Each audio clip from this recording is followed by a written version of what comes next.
जय हिंद दोस्तों, Raman study point में आप सबका स्वागत है। आज हम आपके लिए नया टॉपिक लेके आए हैं। नया टॉपिक है हमारा नागरिकता। नागरिकता के बारे में हमारे संविधान में भाग 2 में दिया गया है। कौन से भाग में? भाग 2 में। ठीक है। और आर्टिकल 5 से 11 तक। भाग 2 जो है 5 से 11 तक है। ठीक है। तो नागरिकता के बारे में भाग 2 में दिया गया। तो देखते हैं हम आगे। भारत में नागरिकता जो कैसी पाई जाती? एकल नागरिकता पाई जाती। एकल नागरिकता। एकल नागरिकता कहाँ से ली गई? ब्रिटेन से ली गई है। कहाँ से? ब्रिटेन से। ब्रिटेन से। ठीक है। भाग 2 में है और अनुच्छेद 5 से 11 तक है। ठीक है। आगे बढ़ते हैं। आगे अगला जो पॉइंट है वो है नागरिक। नागरिक क्या कौन होते हैं? नागरिक वो होते हैं एक ऐसा व्यक्ति जो किसी संप्रभु राष्ट्र के प्रति निष्ठा रखता हो तथा उसके संरक्षण का हकदार हो। मतलब कोई भी ऐसा व्यक्ति है जो एक ऐसे राज्य में रहता है जो संप्रभु राज्य हो। संप्रभु से यहाँ मतलब है कि ऐसा राज्य जो अपने आप में स्वयं में शक्ति रखता हो। ठीक है। किसी दूसरे पर डिपेंड ना हो, अपने डिसीजन खुद लेने का जिसके पास सामर्थ्य हो, वो ऐसे राष्ट्र के लिए हम संप्रभु राष्ट्र कहते हैं। और उसके संरक्षण का वो व्यक्ति हकदार हो। ठीक है। अगला पॉइंट है नागरिकता। नागरिकता एक व्यक्ति और एक विशेष देश के बीच एक संबंध होता है। नागरिकता जो होता है एक किसी व्यक्ति और उस देश के बीच एक संबंध होता है, उससे नागरिकता कहते हैं। ठीक है। भारत में जो लोग निवास करते हैं वो कितने टाइप के लोग हैं? जो भारत में निवास करने वाले लोग हैं वो एक तो नागरिक हैं, सिटीजन, विदेशी हैं, शरणार्थी हैं। ठीक है। और अवैध प्रवासी हैं। तो विदेशी दो तरीके के हैं। विदेशी एक तो भारत के मित्र राष्ट्र के लोग हैं और एक भारत के शत्रु। ऐसे राष्ट्र जो भारत के शत्रु हैं उनके लोग भी रहते हैं इंडिया में। और शरणार्थी की बात करें तो शरणार्थी कुछ ऐसे हैं जो स्थायी हैं और कुछ शरणार्थी ऐसे हैं जो अस्थायी हैं। स्थायी मतलब शरणार्थी ऐसे हैं स्थायी रूप से यहीं आके बस गए हैं, जो बाहर से आए हैं और वो इंडिया में आके बस गए हैं, वो यहीं रह रहे हैं। और कुछ शरणार्थी ऐसे हैं जो कुछ टाइम के लिए आते हैं फिर चले जाते हैं।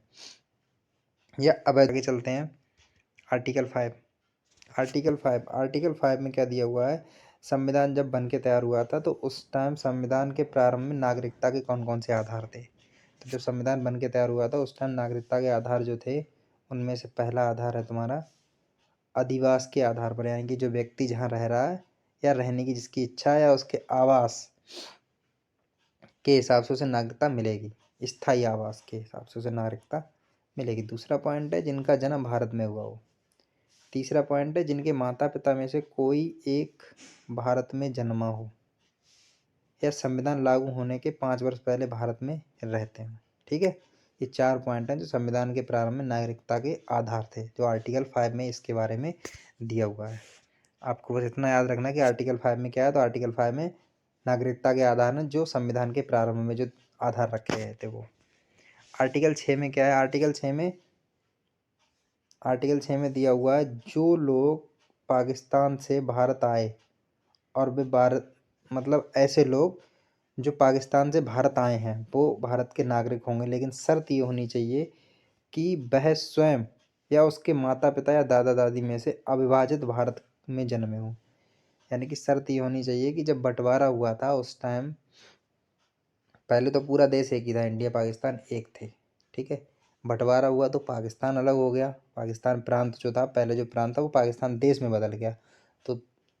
तो पाकिस्तान में जो कोई रह रहा है वो अगर इंडिया में आया है तो उसको नागरिकता तभी मिलेगी या तो वो अविभाज्य भारत में पैदा हुआ हो, मतलब बंटवारे से पहले जो था उसमें पैदा हुआ हो वो, या उसके दादा दादी या माता पिता में से कोई भी अविभाज्य भारत में जन्मा हो, तब उसके लिए नागरिकता मिल सकती है। आगे अगला पॉइंट है 19 जुलाई 1948 के बाद आने वाले व्यक्ति को आवेदन करना होगा। यानी कोई भी व्यक्ति ऐसा है जो 19 जुलाई 1948 के बाद आया है भारत में तो उसके लिए आवेदन करना पड़ेगा। और 6 माह निवास की शर्त, उसके बाद उसका पंजीकरण होता है। देखो 6 माह उसे निवास करना पड़ेगा, उसके बाद उसका पंजीकरण होगा। और पंजीकरण मान्य होगा या नहीं होगा ये सरकार के ऊपर डिपेंड करेगा। एटली ने 20 फरवरी 1947 को भारत को 30 जून 1948 को आज़ाद कर दिया जाएगा। मतलब एटली ने जो घोषणा करी थी वो 20 फरवरी 1947 को करी थी। उसने ये कहा था कि 30 जून 1948 को भारत को आज़ाद कर दिया जाएगा। आर्टिकल 7 में क्या है? आर्टिकल 7 में जो लोग 1 मार्च 1947 से पहले भारत से पाकिस्तान चले गए और पुनः भारत में आ गए, तो ऐसे लोगों को नागरिकता मिलेगी। देखो आर्टिकल 6 में क्या दिया हुआ है, जो लोग पाकिस्तान से भारत आए थे उनके लिए नागरिकता मिलेगी। आर्टिकल 7 में ये दिया हुआ है, जो लोग भारत से पाकिस्तान चले गए और पुनः वापस आ गए, ऐसे लोगों को नागरिकता मिलेगी। लेकिन ऐसे लोगों को नागरिकता मिलेगी 1948 के आधार पर। अब पाकिस्तान से आने वाले वालों की जनसंख्या नियंत्रण करने के लिए एक शर्त रखी गई है कि जो व्यक्ति 1 मार्च 1947 के बाद पाकिस्तान जाने वाले लोग भारत के नागरिक नहीं होंगे।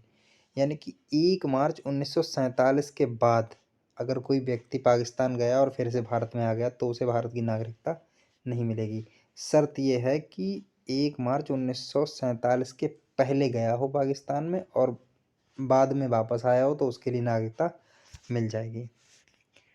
अनुच्छेद 8 में क्या है? अनुच्छेद 8 ये कहता है कि विदेश में रहने वाले भारत उद्भव के व्यक्तियों को नागरिकता मिल सकती है। ऐसे लोग जो विदेश में रहते हैं लेकिन भारत के मूल के हैं, जो भारतीय मूल के हैं, उनके लिए नागरिकता मिल सकती है। लेकिन शर्त ये होगी उनके पूर्वजों में से कोई एक भारतीय होना चाहिए और दूसरा उन्हें आवेदन भी करना पड़ेगा। आर्टिकल 9 में चलते हैं। आर्टिकल 9 में क्या है? आर्टिकल 9, जो व्यक्ति स्वेच्छा से अन्य देश की नागरिकता ग्रहण कर लेगा उसकी नागरिकता स्वयं समाप्त हो जाएगी। आर्टिकल 9 में यह है, अगर कोई व्यक्ति कोई दूसरे देश में रहने लगा और उसने उस देश की जाके नागरिकता ग्रहण करी है तो इंडिया की नागरिकता उसकी ऑटोमेटिक ख़त्म हो जाएगी। ठीक। आर्टिकल 10। आर्टिकल 10 में क्या दिया हुआ है? संविधान प्रारंभ के समय बने नागरिक आगे भी भारतीय नागरिक रहेंगे। ठीक है। आर्टिकल 11 मोस्ट इम्पोर्टेंट है। आर्टिकल 11 ये बहुत बार पूछा गया है। आर्टिकल 11 में ये दिया हुआ है कि नागरिकता के अर्जन या समाप्ति, यानी नागरिकता कैसे ग्रहण की जाएगी और कैसे नागरिकता समाप्त होगी, इसके बारे में विधि बनाने का अधिकार जो है वो संसद को है। यानी कि नागरिकता के बारे में कोई भी कानून बनाने का अधिकार किसका है?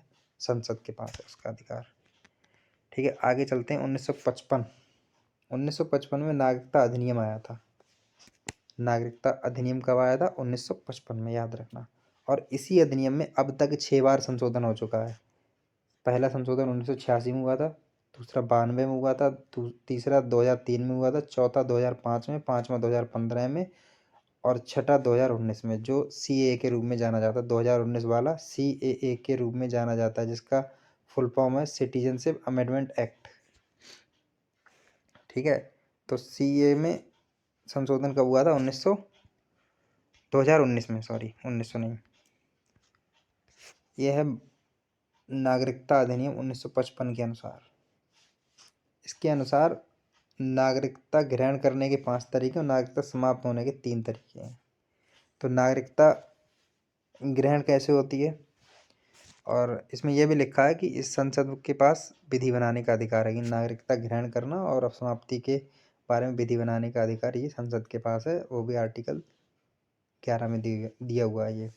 तो अर्जन के हिसाब से, मतलब नागरिकता कोई भी ग्रहण करना चाहता है तो इन 5 आधार पर उसके लिए नागरिकता मिल सकती है। पहला आधार यह है कि या तो वो भारत में जन्मा हो।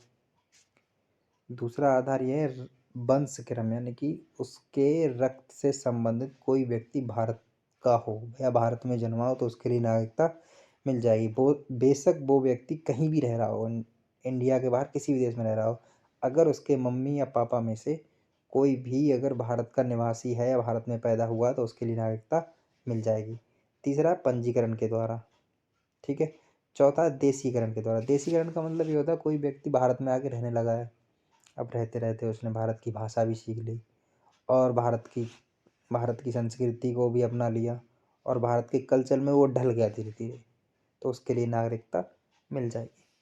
और पांचवा है अर्जन क्षेत्र। अर्जन क्षेत्र का मतलब ये है अगर भारत ने कोई भी क्षेत्र अर्जित किए हैं, जैसे सिक्किम को, गोवा को अर्जित किया था, तो वहाँ के लोगों को नागरिकता मिलेगी। ठीक है। नागरिकता की समाप्ति 3 तरीके से हो सकती है, या तो कोई व्यक्ति खुद से त्याग सकता है, या उसकी निरसन हो सकता है। निरसन का मतलब ये है टर्मिनेट कर दिया जाएगा, और वंचित होना, किसी को वंचित भी किया जा सकता है। नागरिकता प्राप्त करने के 5 तरीके होते हैं, तो ये याद रखना है। जन्म की अगर बात करें तो जन्म 26 जनवरी 1950 के बाद भारत में जन्मा हो व्यक्ति। ठीक है। उसके माता पिता में से कोई भी व्यक्ति भारत का नागरिक होना चाहिए। 1 जुलाई 1987 में एक संशोधन हुआ था, जो 1986 वाला है ना, वो 87 में संशोधित हुआ था पूरी तरीके से। उसमें यह दिया हुआ, उसके माता पिता में से कोई भी एक भारतीय नागरिक होना चाहिए। कोई व्यक्ति है तो उसके माता पिता में से भारत का कोई नागरिक होना चाहिए। 3 दिसंबर 2004 में इसमें एक चीज़ और जोड़ी गई थी, माता और पिता दोनों भारतीय नागरिक हों, अथवा यदि एक भारतीय है तो दूसरा अवैध प्रवासी ना हो। ठीक है। वंश क्रम के आधार पर, वंश क्रम के आधार पर मतलब ये है कि यदि कोई व्यक्ति विदेश में जन्म लेता है और उसके माता पिता भारतीय हों तो भारतीय नागरिक होगा। ठीक है। एक ही पॉइंट है कि नाबालिग बच्चे को सिर्फ दोहरी नागरिकता मिल सकती है। ये भारत में रूल है ऐसा कि नाबालिग बच्चे को केवल दोहरी नागरिकता मिल सकती है। एक सुधार और हुआ था 1992 में। उसमें क्या था, माता या पिता में से कोई एक भारतीय होना चाहिए। और 2004 में एक और संशोधन हुआ था, उसमें ये जोड़ा गया था कि 1 साल के अंदर रजिस्ट्रेशन कराना होगा। यानी कि कोई व्यक्ति जो, ऐसा व्यक्ति जो भारत के बाहर पैदा हुआ है, तो उसके लिए 1 साल के अंदर अंदर रजिस्ट्रेशन कराना होगा, तब उसे नागरिकता मिलेगी। और अगर 1 साल के अंदर रजिस्ट्रेशन नहीं कराता है तो उसे नागरिकता मिलेगी या नहीं मिलेगी, इस बात का जो निर्णय है वो भारत सरकार के ऊपर डिपेंड करेगा।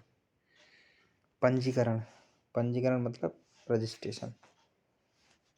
ऐसे व्यक्ति जो भारतीय मूल के विदेशी हों उनके लिए पंजीकरण के द्वारा नागरिकता मिल सकती है। दूसरा पॉइंट है 7 वर्ष में भारत में रहना होगा। पंजीकरण तभी हो सकता है जब कोई व्यक्ति 7 वर्ष से भारत में रहा हो। 7 वर्ष टुकड़ों में रह सकते हैं, लेकिन आवेदन से पहले ठीक 12 महीने तक भारत में रहना पड़ेगा। 7 साल जो है वो, 7 वर्ष जो है वो टुकड़े में भी रह सकते हैं, लेकिन जिस दिन आप रजिस्ट्रेशन कराओगे उससे 12 महीने पहले आपको लगातार रहना पड़ेगा। देशीकरण का मतलब ये है कि भारत में घूमने आया कोई विदेशी व्यक्ति भारत की प्रगति को देखकर देशी हो गया है, इसी को देशीकरण कहते हैं। तो इसके लिए नागरिकता मिल सकती है। ठीक है, आगे चलते हैं। इसमें यह लिखा है कि विदेशियों को नागरिकता तो मिल सकती है, लेकिन शर्त ये होनी चाहिए कि उस देश में भी ऐसा ही प्रावधान होना चाहिए जो भारत में जैसा प्रावधान है, कि मतलब कोई भी विदेशी व्यक्ति आके अगर देशीकरण कर लेता है खुद में तो उसे नागरिकता मिल जाएगी, लेकिन शर्त यह है कि जैसा रूल है वैसा ही उसके देश में होना चाहिए। आवेदन से पहले लगातार 12 माह भारत में निवास तथा उसके पहले 14 वर्ष में से 11 वर्ष भारत में रहा हो। ठीक है। चौथा पॉइंट है सही चरित्र एवं उसकी इच्छा भी होनी चाहिए। 5वां 8वीं अनुसूची में से किसी एक भाषा का उसे ज्ञान होना चाहिए और संविधान में निष्ठा रखता हो। ठीक है। अर्जित क्षेत्र का मतलब यह है कि भारत द्वारा जो क्षेत्र अर्जित किए गए हैं उन क्षेत्रों के लोगों को नागरिकता प्राप्त कराने के लिए आदेश तुरंत जारी किया जा सकता है। नागरिकता समाप्त होने के 3 तरीके हैं। स्वेच्छा से कोई व्यक्ति अपनी मर्जी से नागरिकता त्याग सकता है। ठीक है। समाप्ति या निरसन का मतलब ये है कोई अन्य देश की नागरिकता ग्रहण कर लेता है तो उसकी नागरिकता तुरंत समाप्त कर दी जाएगी। वंचित होने का मतलब ये है कि सिर्फ ऐसे लोग जो पंजीकरण और देशीकरण से भारत का नागरिक बनाओ, उनकी नागरिकता रद्द की जा सकती है कुछ कंडीशन में। जैसे फर्जी दस्तावेज नहीं होने चाहिए, शत्रु से संबंध नहीं होना चाहिए, 2 वर्ष से ज़्यादा की सज़ा नहीं होनी चाहिए उसके लिए, 7 वर्ष बाहर ना रहने पर और संविधान का अनादर करने पर। अगर वो 7 साल से ज़्यादा बाहर रह रहा है उसकी नागरिकता खत्म हो जाएगी और संविधान का अनादर करने पर भी नागरिकता खत्म हो जाएगी। आगे चलते हैं एनआरआई। एनआरआई का मतलब होता है नॉन रेजिडेंस इंडियन, अप्रवासी भारतीय। ये एनआरआई कौन होते हैं? ये भारतीय नागरिक होते हैं, इनके पास भारतीय पासपोर्ट होता है, लेकिन इनका काम ये होता है ये 182 दिन तक देश के बाहर रहते हैं, तो इन्हें एनआरआई कहते हैं। ठीक है, अगर क्वेश्चन है तो बता देना एनआरआई कौन होते हैं। तो भारत के नागरिक होते हैं, लेकिन ये किसी कार्य या जॉब से संबंधित कार्य करने के लिए विदेश में 182 से ज़्यादा दिन तक रहते हैं, इसलिए इनके लिए एनआरआई कहते हैं। ठीक है, पीओआई कौन होते हैं? PIO person of Indian origin, ये भारतीय नागरिक नहीं है, ये भारतीय मूल के व्यक्ति हैं। और ये कार्ड 2002 में जारी किया गया, जो पीआईओ कार्ड है वो 2002 में जारी हुआ था। ठीक है, OCI overseer citizenship of India, इनके लिए बोलते हैं सामुदायिक नागरिकता। ये जो ओसीआई है ना, ये केवल बांग्लादेश और पाकिस्तान के लिए ये प्रावधान नहीं है, ये बांग्लादेश और पाकिस्तान के नागरिकों के लिए नहीं है, ये सिर्फ एक दर्जा है। इसमें ये आरंभ जो हुआ था वो 2003 से आरंभ हुआ था। ओसीआई के लिए एलन सिंघवी समिति कमेटी का गठन 2000 में हुआ था। ठीक है, और 2002 में रिपोर्ट आई थी और 2003 में उसे स्टार्ट कर दिया गया था। 2000 से सभी देशों के लिए ओसीआई बन सकते हैं, 2005 से सभी देशों के लिए ओसीआई बन सकते हैं, लेकिन एक्सेप्शन है पाकिस्तान और बांग्लादेश के लिए नहीं बनेंगे। इससे क्या होता है, भारत में निवेश की छूट मिलती है और विदेशियों की तरह ट्रीट नहीं किया जाता है उनके लिए। इसमें आजीवन बीमा मिल जाता है, अगर ओसीआई कार्ड होगा तो आजीवन बीमा मिल जाता है। ओसीआई होने पर ज़मीन नहीं खरीद सकते हैं। 5 वर्ष तक ओसीआई कार्ड है तो नागरिकता के लिए आवेदन कर सकते हैं। ठीक है, CAA सिटीजनशिप अमेंडमेंट एक्ट 2015, इसमें क्या हुआ था याद रखना है। पहले तो इसकी डेट याद रखनी है कि ये 11 दिसंबर 2019 को पारित हुआ था। ठीक है, और 10 जनवरी 2020 को इसे लागू कर दिया गया था। इसमें क्या क्या हुआ था? अवैध प्रवासियों की परिभाषा में संशोधन किया गया था। भारत में बिना पासपोर्ट के आया या सीमा पूरी हो चुकी हो, इसमें लिखा है कि अवैध प्रवासी ऐसे लोग होंगे जो भारत में बिना पासपोर्ट से आए हों या जिनके पासपोर्ट की समय सीमा पूरी हो चुकी है, उनके लिए क्या कहेंगे? अवैध प्रवासी कहेंगे। ठीक है, संशोधन इसमें क्या हुआ था? यदि वह अफगानिस्तान, पाकिस्तान, बांग्लादेश के हिंदू, सिख, ईसाई, पारसी, जैन है तथा 31 दिसंबर 2014 तक भारत आ गए हैं तो अवैध प्रवासी नहीं माने जाएंगे। ठीक है, ये संशोधन हुआ था।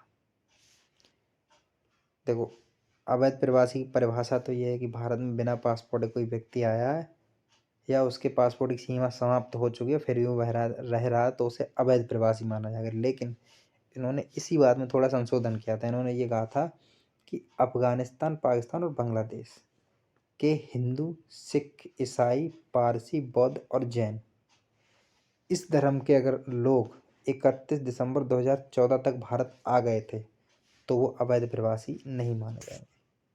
ठीक है, देशीकरण द्वारा नागरिकता के प्रावधान में संशोधन कर दिया गया। देशीकरण द्वारा नागरिकता के प्रावधान में संशोधन कर दिया गया था।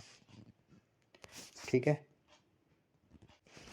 देशीकरण द्वारा नागरिकता के प्रावधान में संशोधन कर दिया गया था।